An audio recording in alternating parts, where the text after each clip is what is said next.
Welcome to Taxpayer Alert. Taxpayer Alert has been around for a while now.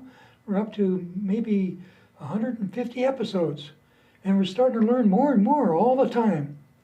And these programs are educational. We try to get experts in the county and the state on contemporary things that the taxpayers want to know about.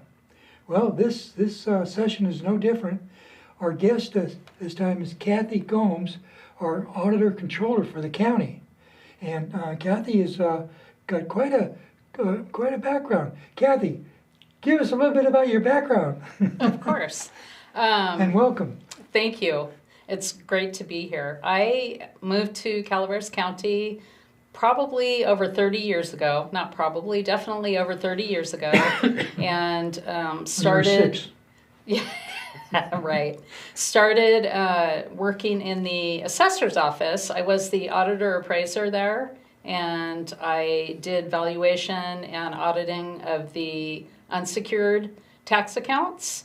And then about 11 years ago, transitioned into the auditor's office, where I was the assistant auditor controller and was appointed with the vacancy, the auditor controller. And I've been there since, well, for 9 years now. Lots of challenges, lots of fun stuff, and I'm a numbers person, have always been either auditing or doing accounting work. So that's what I enjoy doing. I'd like to read a purpose statement that you put on your website, and it really helps the taxpayer understand what's going on with the auditor's office. Let me read it, if I may.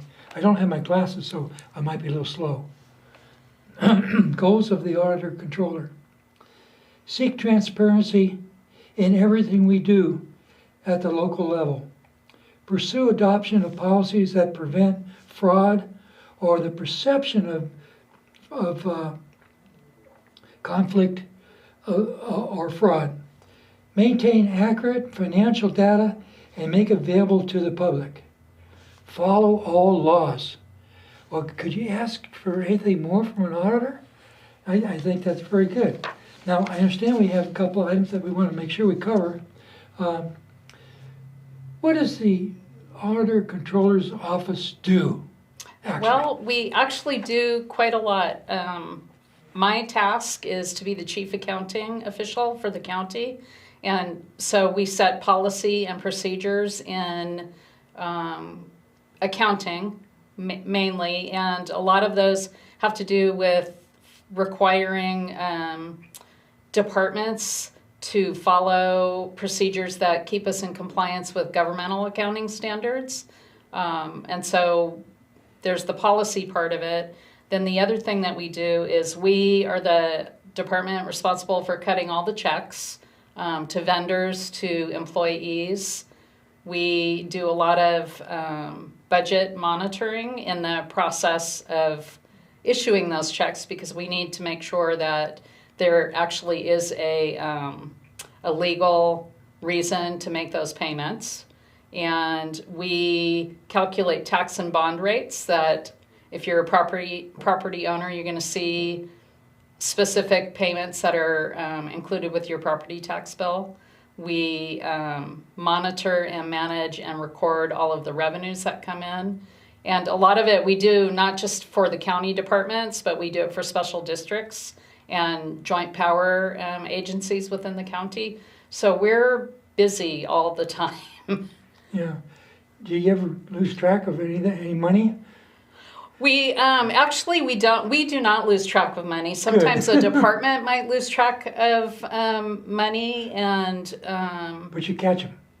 Yeah, and it's just an innocent thing. We might actually get money electronically, and either it was unanticipated, or when it comes into the treasury, it's not clearly marked as far as what we're getting the money for. Right. And so we end up in our office, having to track down who the specific department is that should be getting that money and what specifically the reason for the revenue is. So Don't lose money. We sometimes have to track down the owner of it. Well, that's cool. What's the difference between the annual budget and the annual comprehensive financial report? Well, I think if you've listened to any of the board meetings recently, you are aware that the supervisors have recently approved a budget, and we will be actually voting on that. They will be voting on that next Tuesday. And I just want to show you how large the budget is to get an idea. This is the budget book. Wow. Pretty substantial. And this is the financial report, the annual comprehensive financial report. And the difference is the budget actually is something that the supervisors discuss, approve, determine that this is our roadmap. It's like if you're going to take a trip, this would be in the olden days, AAA, you'd go in and you'd get your big map. Yeah. The budget actually is like the roadmap of how all of the departments plan to receive revenue and spend those dollars that they have. The financial report is sort of your photo album of what your trip looked like. So the financial report actually is created after the books have been closed, after our office posts all of the accrual journal entries, which we just finished doing that. Then we create this financial report, and it's a really, I guess, it's a great document, and a lot of people use it to see what the viability of the county is, because it includes the liabilities and the assets of the county, whereas the budget doesn't include those particular items. Like a P&L. It is. It's exactly like that. So if the county wants to borrow money, like for bonds or something, that'll be the document that will be looked at to see Precisely. whether they're going to get paid back or not. Right. It shows whether we're a good credit risk. It helps determine our bond rating. Very important document. Wow. Which means it's very important on the budget monitoring side to have both the administrative office and my office do our due diligence and make sure that we're staying within the budget, because it could negatively impact the financial reports at the end of the year. You know, it seems to me it could be very difficult to be a supervisor because you're supposed to know all that, right? Yeah, it's hard for a normal human being to understand all that. It truly is. I'm not saying you're not normal. You're exceptional. Well, there we go. I do like numbers, and also I understand what's going into the report. Right. So in that respect, it's easy for me to look at it and understand it, but a day-to-day person, it would be challenging, because that report, you saw how big the budget book is. That's right. Because it's department by department, line by line. This lumps everything together, right. and so it gives you a broad overall picture. So it's hard to look at the two and be able to, you can't compare them apples to oranges. Yeah.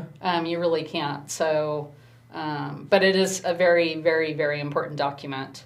At the Board of Supervisors agenda, they usually have a number of items to continue a declaration of emergency. Mm-hmm. And I understand the reason why they do that is to get money from the state or the federal government. Correct. Well, there's so many of these things. It seems so senseless. It seemed like it'd be better if instead of like if we run out of money for fire, we ought to have some sort of insurance, some way of getting money without losing control over that which is being subsidized. The Supreme Court a long time ago said the government should control that which is subsidized. So if the state or federal government gives our county money, they're taking control of a certain aspect of decision making, which is less for a board of supervisors to be responsible for, but it's a board of supervisors that we elected.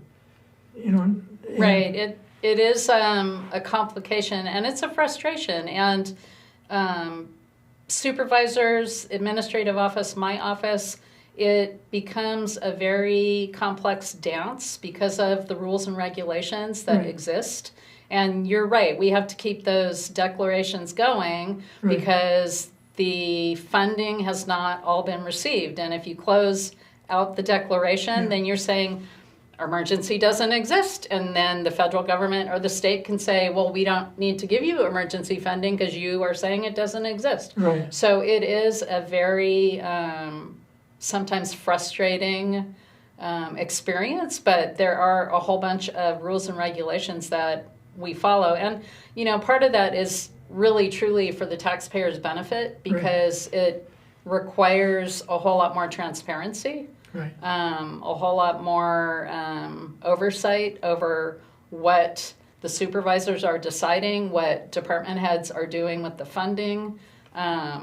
It really is to protect the taxpayer, even though it's really frustrating. And it gets complicated because for my office, GASP, Governmental Accounting Standard Board, is constantly coming up with new reporting requirements Right.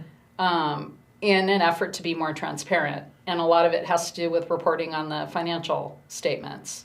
I wondered, there's an association of assessors, I know. Is there an association of auditors too? There is.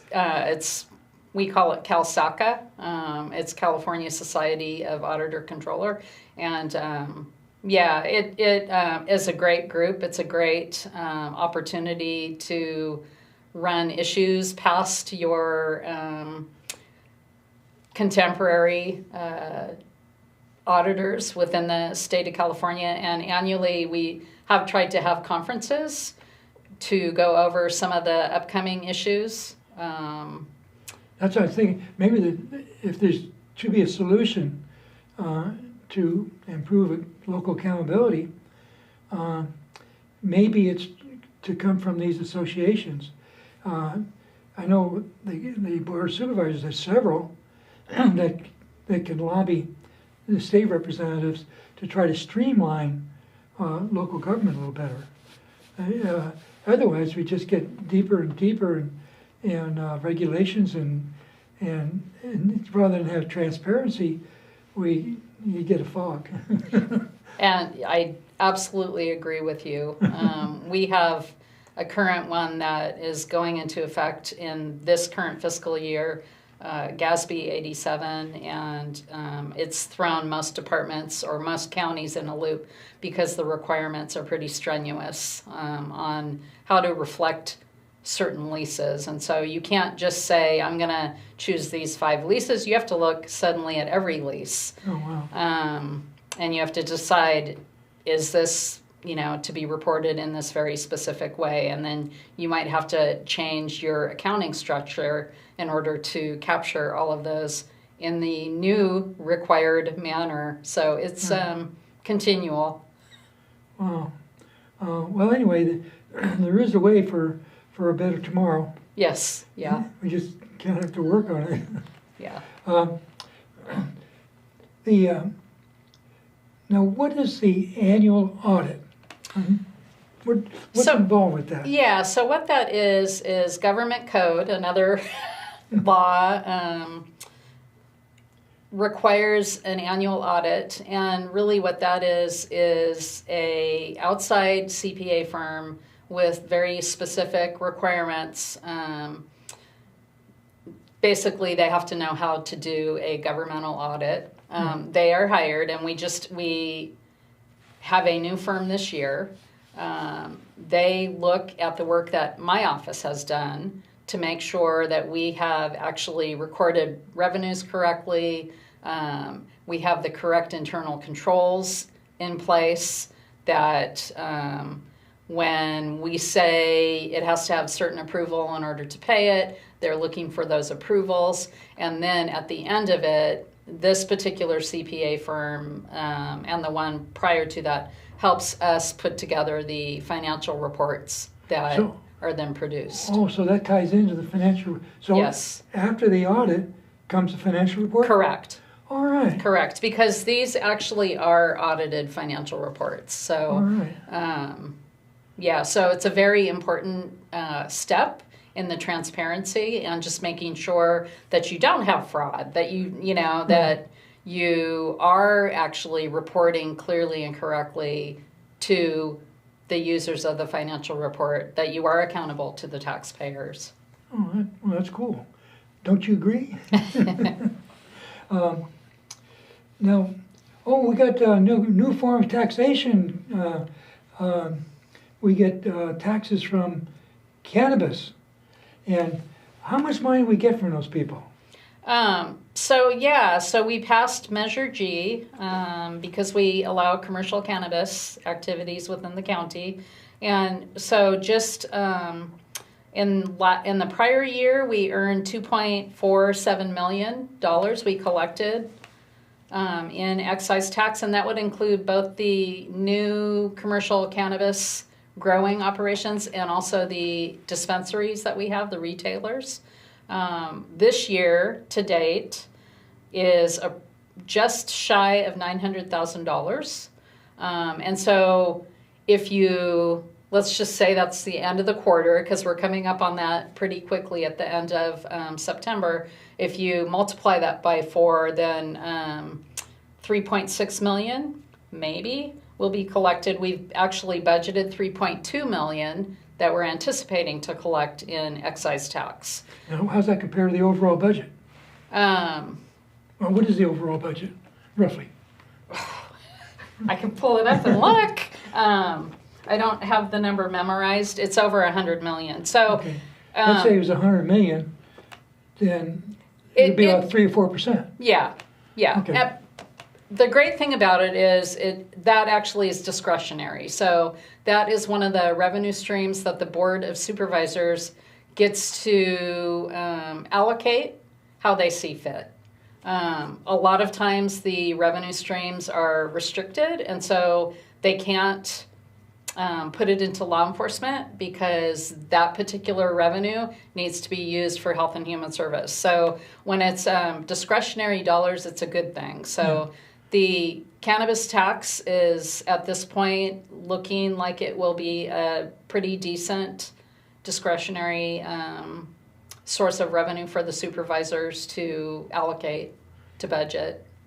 I've been reading in the papers where there's apparently a lot of black market cannabis. I think there were six grows that were raided, and I'm wondering what the economics on that is. Why, if cannabis is legal, why would they want to be illegal and have the sheriff take away all their crop? I mean, it doesn't make sense. Well, to be legal in the state of California, you have to be legal in your local area, whether it's city or county. And a lot of the ones who are paying the excise tax, those are all legal, right. Permitted growers or dispensaries. And I don't know why the illegal ones want to keep taking their chance. They must have a market somewhere. Maybe the margin is so great that they can afford to lose 1 out of 3 crops or something. Yeah, it's I don't understand it. It must be a huge frustration for the sheriff's department. Oh, yeah. And for the permitted growers. And I don't know what the solution is to any of that. Yeah. These are people who are following all the rules, and right. so. And they're even wearing badges. Yes. Yep. The sheriff has to do a background check if they're going to work in the marijuana industry, and if they clear and they don't have any crimes they've committed or some sort of criteria, then they get to wear a badge. So everybody in the grow is wearing badges, which means that they're pure people. Right, exactly. They've been vetted, and and kudos to all of the permittees who are, jumping through all of those hoops. Yeah. Like I said, I don't know what the solution is on the illegal ones. It's just going to be a long haul, I think, unfortunately. Some states are more strict than others. California seems to be moving more toward free market, but it's hard to have a free market when you have so much regulation. Yeah. It is, and it is. There's a lot of regulation for the people who are doing it the way that our county and the state is requiring. There are a lot of costs. Now you mentioned the funds are kind of discretionary that come from cannabis. Now I think we had an issue at one time with teeter funds. Mm-hmm. Is that also similar? Yes, it is similar. Now teeter fund. When people pay a fine, mm-hmm. the fine goes into a pot. Correct. And they call that? That's how the teeter fund exists. Okay. So property taxes that are paid late have a penalty and interest, and it's the penalty and interest that adds to the teeter funds. And there was years ago an agreement. Nothing written, not codified in any manner, that said they would use teeter only for technology improvements. Yeah. And we've kind of changed what the supervisors have changed what they would like to see that money used for. Sometimes it's capital projects, and that might include IT improvements. There was I think some discussion about balancing the budget with teeter. Yes. And of course you could do that with cannabis too. Yes. Yeah. If you got the money, you got the money. Yeah, and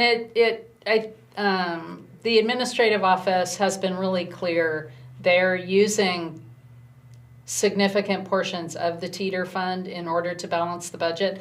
By law, the county is required to not spend more than they have, more than they anticipate bringing in, and more than what was rolled over in a prior year. And so it becomes a challenge to meet the needs of all the hard costs, such as salaries and benefits. That's the largest expense that the county has, plus all the other asks from departments. Right. And so for the last several years, the teeter fund has been the stopgap used to balance the budget. Right. Fortunately, we have not had to pull in all of those funds in order to actually close the year. So either revenues came in much higher, yeah, or expenditures came in lower, or it was a combination of the two.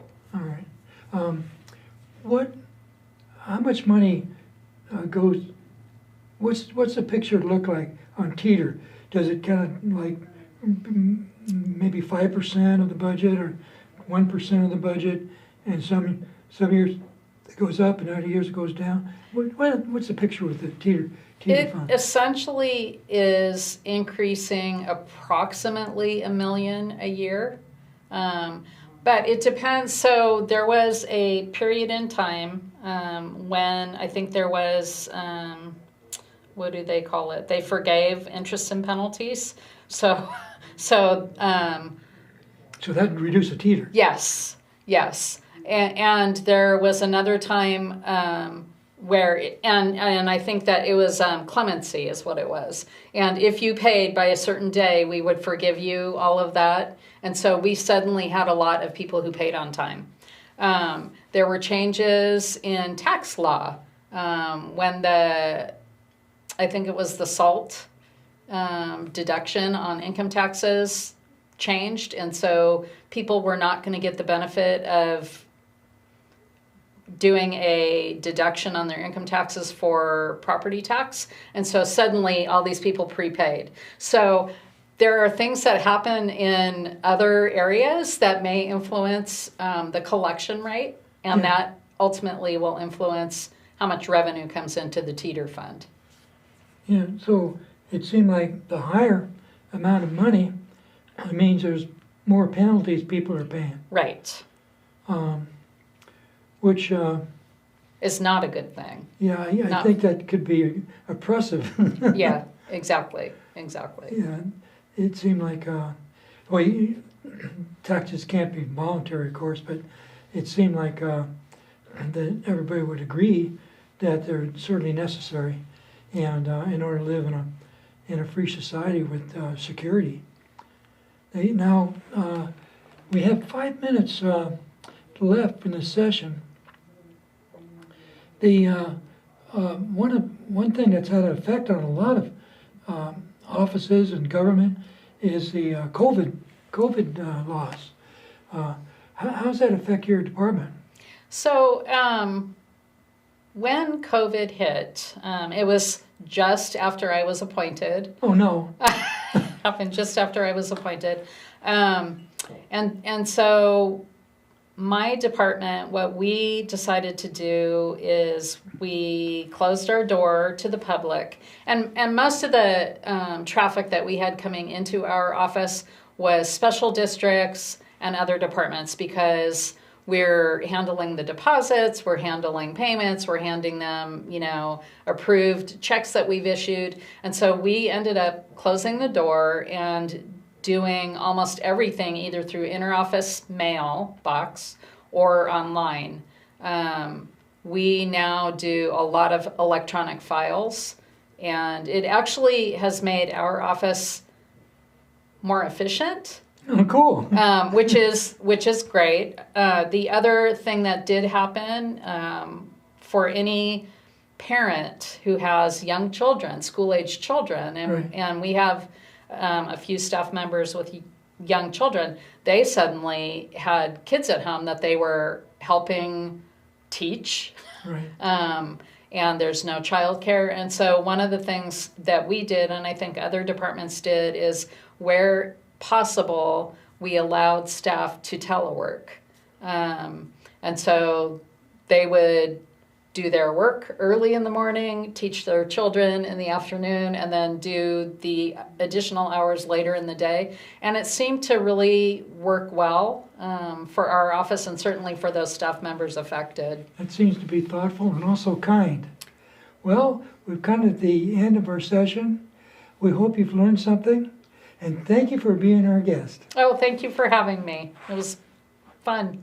It was fun.